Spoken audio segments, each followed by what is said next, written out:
Again, we work very closely with the landscape architect, working on our drainage plan as well. Erosion control is paramount. I mean, we were so close to the river, we didn't have any opportunity for an there's no room for some of that sediment to maybe filter out and get in some grassed areas that we could clean up later. If we had a breach, it went right into the river.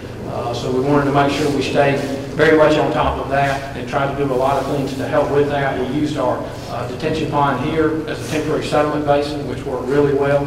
At the end of the job, it was cleaned out, which was periodically cleaned out during construction, but that gave us, since we had the majority of the site going to that one area, gave us a great opportunity to capture that. Another drainage thing I didn't mention, up in this upper parking lot, we weren't able to work a detention pond in up here, so we do have an underground detention system that we installed. But due to having the bioswales in, we were able to reduce that system by 1/4. We have about 600 linear feet of 60-inch pipe under that parking lot, so we would have had to have 25% more if we wouldn't have had the bioswale. So we were able to do some things from groundwater recharge, but also the owner saw it in his pocketbook for not having to pay for some of that underground detention. This is just a real quick snapshot of sustainable sites and what we look at when we're going from the LEED rating system. Again, not sure how familiar you all are with it, but a lot of things from a civil perspective we look at. We're dealing with the stormwater quantity and quality of it. So they look at us on two different facets. Prerequisite, you can't even get any of these points unless you have a good BMP plan. So you can't say, well, I'm going to do 4 or 5 of these down here. We're really going to kind of neglect erosion. Well, you lose all of it. So it really forces you to look kind of holistically at the project. It requires us to work hand in hand with all the other disciplines. We have a lot of communication back and forth with the plumbing engineers, mechanical, electrical. Of course, work very closely with the landscape architect and the architect. Here's just a couple of quick facts, and I think y'all have a handout in your folder, but just some things that we did. The school right now is 180,000 square foot total. It can go up to 360. That right now we house about 1,600 students in there. It can go up to 2,400 students. So there's a whole other wing that can get added. All that has already been planned for, so we know what our disturbances are going to be. Again, you can see we had 71,000 cubic feet of storage that we're using for irrigation water on the site. We do have a lot of great groundwater recharge there, so that pond, we've just got a little pump house next to it. It draws the water out of the pond and uses it for the irrigation.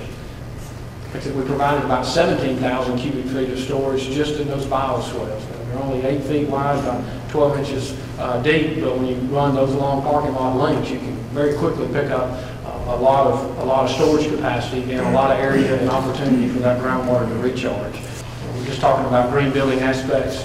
It went from the outside all the way to the inside. Working closely with the Kaiba River Society, one of their goals for the parkway that came in was that we didn't have curb and gutter over. They wanted stormwater to have an opportunity to have contact with grass. So you'll notice in that that we don't have any curb and gutter. Some of that road was actually constructed by Jefferson County.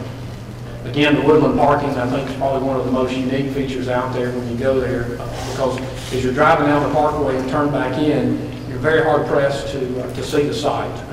I've seen it one time during the winter, but you can't even really see it from the interstate either. So it was very, very well secluded, and I think you'll agree that it's a pretty unique opportunity and really a unique space. But what I try to tell a lot of different folks is, and I know we talked earlier about site selection and developers going out and building, you've got to have the right site to implement a lot of these things. You can't just go pick a hillside and say, hey, I want to do green building, I want to do low impact development.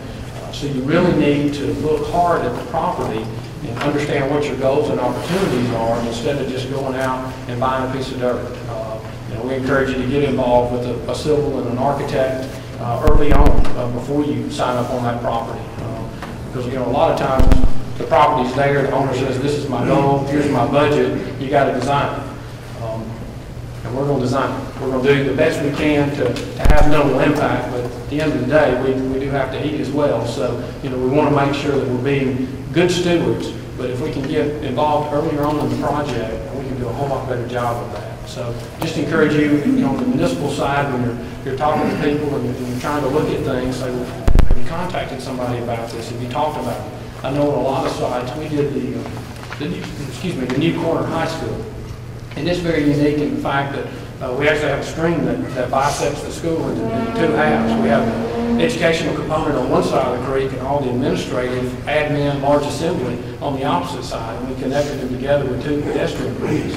The owner could have went in there and said, I want my typical building, it's all under one roof, and I want to drop it right here in the middle. But they saw some advantages to breaking it up. And I mean, it's a very unique opportunity to have that running through the middle of the project. You know, we've actually entered this into I don't know if y'all are familiar with the American Council of Engineering Companies, but we entered this project last year for an award and actually won the Water Resource Award for the state with it. There was an article several years ago back in the Birmingham Business Journal that talked about some of the unique aspects. And again, talking about the reflectivity, you can see all that white roof out there. You know, they didn't go in and do the typical black roof because it just helps so much with the heating and cooling aspects of it. I know we were talking in closing, I know we need to go, y'all were talking about some of the different codes. I'm not sure if y'all are aware of the IGCC, which is the International Green Code. It's supposed to be published sometime in 2011 or 2012, and from what I understand is it all ties back to the International Building Code. And you as municipalities, if you come in and adopt that new family of code, in this new green code, they have actually taken a lot of the principles from LEED and actually incorporated that into the code. So a lot of these things that are options now are becoming codified. So, you know, bioswales, other things like that. I haven't had a chance to read all that document yet, but there's a lot of things in it that I think will make low-impact development a lot easier to accomplish because, you know, it's going to give the owner, it's going to kind of force them a little bit to look outside the box and not say, you know, this is what we typically do. We do a lot of work with, you know, prototypical developers, that, you know, Dollar General, Walgreens, those kind of folks, and, you know, they have a set standard. I mean, to them, a tree is a crate burner. You know, they don't want to do anything else. They want to, you know, they want to get their 75 parking spaces in their building. But, you know, this will help us as a designer to kind of force them. I mean, right now, LEED is an option. And I spoke last week at a concrete conference, and some people were saying, well, why would people choose LEED? Why wouldn't they? I mean, I think a lot of it boils down to, you know, do you want to be good stewards? I mean, we're only given so much land. I mean, it is truly a God-given resource. You know, how are we going to protect it? And some of it is we've got to all step up to the plate and say, you know what, it is going to cost me a little bit more initially, or maybe I don't get that site, I need to go down the road and do this site. But, you know, it's a long term. It's not an immediate thing. So, you know, just keep that in mind. If there's anything we can ever do to help you guys, we'll certainly be glad to, and look forward to going out with you on the tour where we can kind of walk around and take a look at some things. Okay. I have one question.